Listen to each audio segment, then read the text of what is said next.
Ikasturtea hasi berria, uda amaitzear dago, baina horrek ez du esan nahi agenda gainezka ez dugunik. Gogoratu, oraindik Artziniagako jaiak ditugula, ostiralean egun osoko egitaragua egongo da, eta nola ez kuadrina afaria eta gero Fito y los Fitipaldisen omenezko tributuzko kontzertua, izango dituzu ere La Antiguako jaiak, izango dituzue nola ez Baranbioko jaiak, eta bertan besteak beste, izango dituzue tortilla lehiaketa, eta Orbeko etxean nolabait ofizialki, naiz eta ostegunean kontzertu bat egin, ostiralean izango dute ikasturte hasiera Black Panda eta Ongo taldeen kontzertuekin. Larun batean eta igandean, nola ez, aipatutako jai guztiek jarraituko dute, Artziniaga, La Antigua, Baranbio, goratu, adibidez Artziniagan izango dituzuela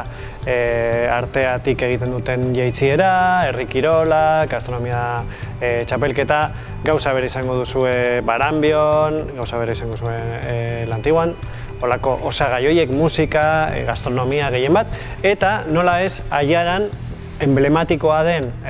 itxordu bat, Etxaurrengo jaiak, larun batean hasiko dira, baina gehien bat, ospakizun nagusia, izango da igandean. Hortaz, gogoratu, asteburu oparoa izango dugu, agenda osoa xehetasun guztiekin aiaraldea.eusen izango duzue, hor erabaki dezakezue nola bete zuen agenda, zein